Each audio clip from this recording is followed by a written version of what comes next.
नमस्कार, आप देख रहे हैं कैपिटल टीवी का खास शो महाराष्ट्र फाइल्स। आपके साथ मैं हूं परवीन शेख।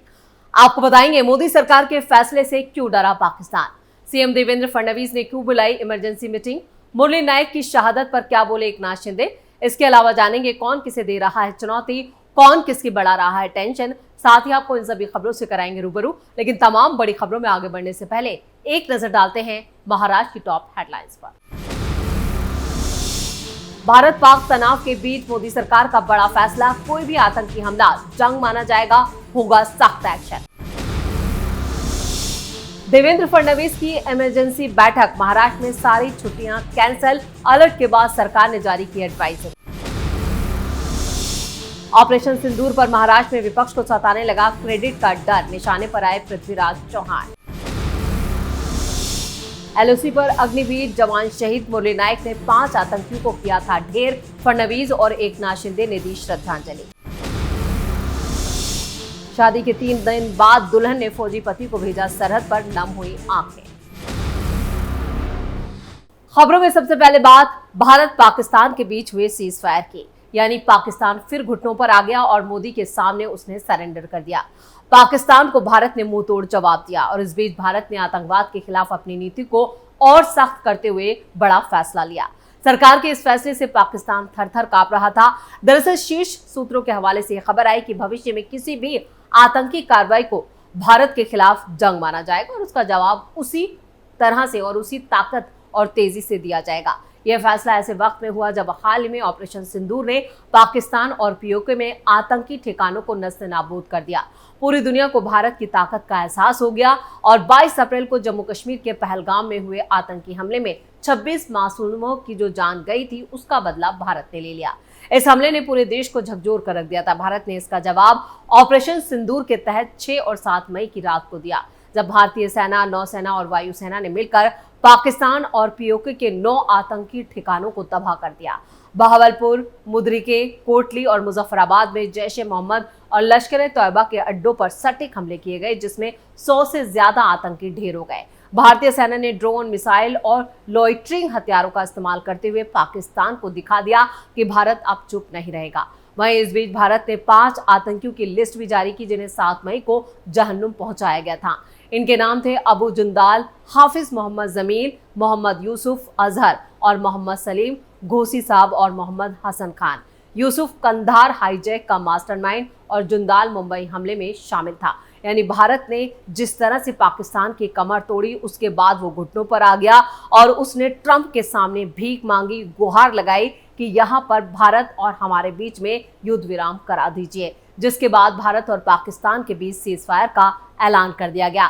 भारत के विदेश सचिव विक्रम मिस्री मीडिया के सामने आए और उन्होंने कहा कि अभी फिलहाल अगर भारत और पाकिस्तान के बीच सीज फायर का ऐलान किया जा रहा है, लेकिन भविष्य में अगर पाकिस्तान ने किसी भी तरह की कोई हरकत की तो उसे जंग माना जाएगा और पाकिस्तान के खिलाफ एक तगड़ा एक्शन, यानी पूरी तरह से जंग होगी। और आर्मी अभी वहीं डटी हुई है। भारतीय सेना को अभी किसी तरह के निर्देश आदेश नहीं दिया गया है, यानी सिर्फ अभी परखा जा रहा है, क्योंकि पाकिस्तान की फितरत में सिर्फ धोखा है, इसलिए भारत को अभी अलर्ट पर ही रखा गया है। खबरों में आगे बढ़ते हैं। भारत और पाकिस्तान के बीच सीज फायर का ऐलान भले ही हो गया हो, लेकिन महाराष्ट्र में अभी भी अलर्ट घोषित किया गया है। मुख्यमंत्री देवेंद्र फडणवीस ने कहा कि राज्य में पुलिस, तटरक्षक बल और नौसेना अलर्ट मोड पर रहेगी और सभी मानक यानी संचालन जो प्रक्रिया है, एसओपी का पालन किया जाएगा। वो इसलिए क्योंकि पाकिस्तान जो है वो अपनी नापाक हरकतों से अक्सर भारत को नुकसान पहुंचाने की चेष्टा करता है, इसलिए अभी एहतियात बरता जाएगा। राज्य के हर जिले में मॉक ड्रिल करने और जिले स्तर पर वॉर रूम स्थापित करने का आदेश बहुत पहले ही दे दिया गया था। प्रमुख विभागों के कर्मचारियों की छुट्टियां भी पहले ही रद्द कर दी गई थी। मुख्यमंत्री आवास यानी वर्षा पर मुख्यमंत्री देवेंद्र फडणवीस ने राज्य की पुलिस और प्रशासनिक मशीनरी के साथ फिर से बैठक की और महाराष्ट्र की सुरक्षा और तैयारियों का जायजा लिया। बैठक में मॉक ड्रिल और ब्लैकआउट जैसे कई पहलुओं पर भी समीक्षा करते हुए कई सारे दिशा निर्देश जारी किए गए थे। आम आदमी को वीडियो के जरिए ब्लैकआउट की जानकारी देने के लिए भी कहा गया। युद्ध रणनीति के मुताबिक जरूरी कदम उठाए जा रहे थे। लेकिन फिलहाल सीज फायर का ऐलान किया गया है। लेकिन जो ऐलान किए गए, जो आदेश निर्देश दिए गए हैं, वो अभी बदस्तूर जारी रहेंगे। पुलिस, नौसेना, तटरक्षक बल अलर्ट मोड पर ही रहेंगे और प्रैक्टिस जो है वो नियमित प्रैक्टिस की जाती रहेगी और जो भी कदम उठाने की जरूरत है उनका ध्यान रखा जाएगा। आंतरिक सुरक्षा पर भी समीक्षा बैठक के बाद एक और इमरजेंसी मीटिंग फडणवीस की तरफ से बुलाई गई थी, जिसमें अभी अलर्ट पर ही रहने को सभी पुलिस वालों को, सुरक्षा एजेंसियों को अलर्ट मोड पर रहने को कहा गया है। समीक्षा बैठक में लिए गए जो महत्वपूर्ण फैसले हैं वो ये हैं। राज्य के हर जिले में मॉक ड्रिल करने का आदेश दिया गया था। सभी जिलों में जिला स्तरीय वॉर रूम स्थापित करने को कहा गया था। इसके साथ ही राज्य के महत्वपूर्ण विभाग जैसे स्वास्थ्य और आपदा प्रबंधन के सभी सीनियर अधिकारियों की छुट्टी रद्द करने का फैसला किया गया। वहीं ब्लैकआउट के दौरान अस्पतालों के साथ तालमेल प्रणाली स्थापित करने, टारगेट से बचने के लिए वैकल्पिक बिजली व्यवस्था से सिस्टम को चालू रखने, बाहर से अगर कोई रोशनी दिखाई ना देने के लिए गहरे रंग के पर्दे या कांच का इस्तेमाल करने को कहा गया। ब्लैकआउट के बारे में लोगों को जानकारी देने और वीडियो बनाकर लोगों तक जानकारी पहुंचाने का फैसला लिया गया था। केंद्र सरकार की यूनियन वॉर बुक का भी अध्ययन करने और इसकी जानकारी आम आदमी तक पहुंचाने के लिए कहा गया। हर जिले में पुलिस के साइबर सेल और सोशल मीडिया पर भी पाकिस्तान को सहायता करने वाले अकाउंट पर निगरानी रखने, सोशल मीडिया पर गलत या भ्रामक जानकारी फैलाने पर भी कार्रवाई करने का निर्देश दिया गया। सभी जिलों के जो जिला अधिकारी हैं उन्हें भी इमरजेंसी फंड देने का आदेश दिया गया, जिससे वहां पर जो भी जरूरी सामान है वो खरीदा जा सके।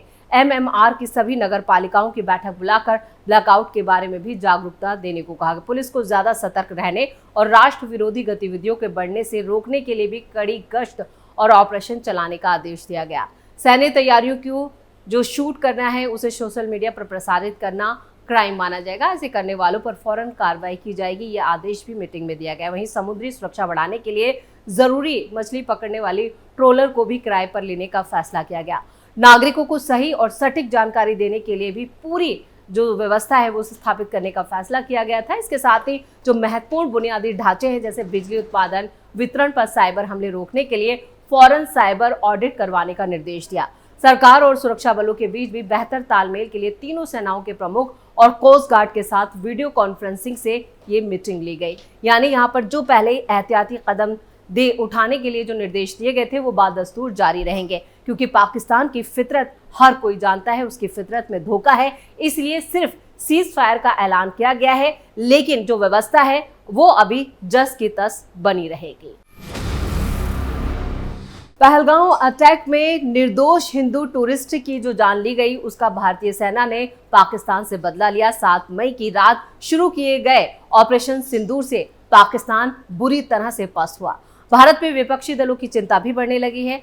ऑपरेशन सिंदूर से हो रही पाकिस्तान और उसकी सेना की दुर्गति का श्रेय भविष्य में बीजेपी लेगी और चुनाव में इसका फायदा भी उठाएगी। यही चिंता महाराष्ट्र में विपक्षी नेताओं को अभी से सताने लगी है। और इधर पृथ्वीराज चौहान और शिवसेना यूबीटी सांसद और प्रवक्ता संजय राउत के बयान में क्रेडिट का डर साफ देखने को मिला। महाराष्ट्र के पूर्व मुख्यमंत्री और सीनियर नेता पृथ्वीराज चौहान ने कहा कि सरकार ने चुनाव में भावनात्मक फायदा पाने के लिए ऑपरेशन का नाम सिंदूर रखा। उन्होंने कहा कि सरकार मतदाताओं को रिझाने के लिए विधवा महिलाओं की भावनाओं का सहारा सरकार ले रही है। चौहान यही नहीं रुके, उन्होंने आगे कहा कि सिंदूर शब्द लोगों की भावनाओं से जुड़ा है, लेकिन युद्ध में सिंदूर या भावनाओं से फायदा नहीं मिलता, बल्कि युद्ध गोला बारूद और शस्त्रों से जीते जाते हैं। इसी तरह संजय राउत ने बीजेपी और सत्ता में शामिल उसके सहयोगी दलों को इनडायरेक्टली रूप से निशाना बनाते हुए कहा कि इस जंग को लेकर किसी को राजनीति नहीं करनी चाहिए। संजय राउत ने कहा कि 1971 की तुलना में आज की पाकिस्तानी सेना बेहद कमजोर है। भारतीय सेना पेशेवर ढंग से युद्ध लड़ रही है, जबकि पाकिस्तानी सैनिक पेशेवर नहीं है। उन्हें यहाँ पर एक सही ट्रेनिंग नहीं मिलती है। उनके सीनियरों की दिलचस्पी राजनीति में ज्यादा होती है। ऑपरेशन सिंदूर के सवाल पर भी उन्होंने कई सवाल खड़े किए। वजह पृथ्वीराज चौहान विरोधियों के साथ साथ अपनों के भी निशाने पर आ गए। उन पर चौतरफा हमला शुरू हो गया था। कांग्रेस के राष्ट्रीय प्रवक्ता पवन खेड़ा ने चौहान के बयान की आलोचना करते हुए कहा कि जंग के मौजूदा हालात में इस तरह की सियासी बयानबाजी ठीक नहीं है। उन्होंने ये भी कहा कि हमें भारतीय सेना पर गर्व है और सरकार जो भी कदम उठाएगी हम उसका पूरा समर्थन करेंगे। लेकिन पृथ्वीराज चौहान का जो बयान सामने आया ऑपरेशन सिंदूर को लेकर, उससे सबसे ज्यादा फजीयत कांग्रेस की ही हुई। आपको बता दें कि ऑपरेशन सिंदूर की जो धाक थी वो पूरी दुनिया में सुनाई दी, जबकि अपने ही विपक्षी नेता इस पर बीजेपी सरकार पर निशाना साध रहे थे और कह रहे थे कि वो आने वाले बीएमसी चुनाव, जो निकाय चुनाव महाराष्ट्र में होने वाले हैं, उसका फायदा उठा सकती है। खबरों में आगे बढ़ते हैं। मुंबई के घाटकोपर ईस्ट के कामराज नगर के रहने वाले अग्निवीर जवान मुरली नायक को भारत पाकिस्तान जंग के दौरान वीरगति प्राप्त हुई। मुरली नायक 10 मई को उरी सेक्टर में देश की सेवा के दौरान अपने प्राणों की उन्होंने आहुति दी। वो अपने माता पिता की इकलौती संतान थे। मुरली नायक एक सामान्य और गरीब परिवार से ताल्लुक रखते थे। उनकी शहादत से इलाके में शोक की लहर है।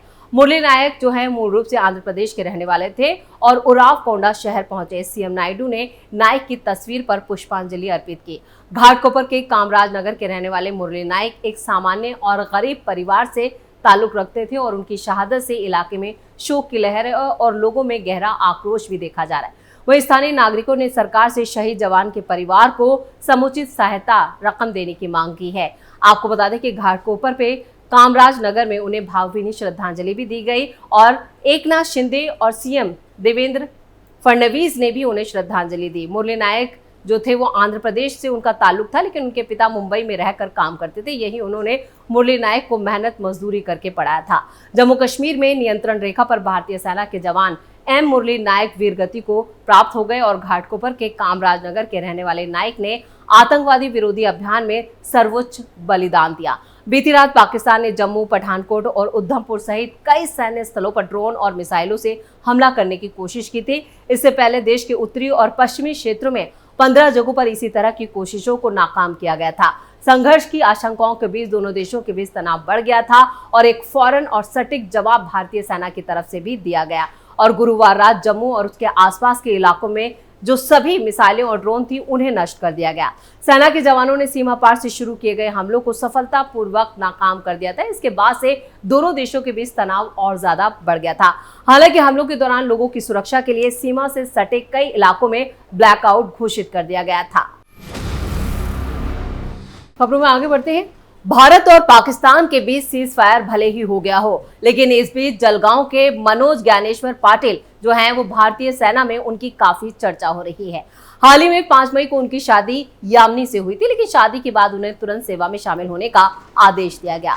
मनोज ने अपनी पत्नी को लौटने का भरोसा दिलाकर देश सेवा का मार्ग चुना। वो देश सेवा को प्राथमिकता देते हुए अपने निर्धारित स्थान पर वापस आ गए।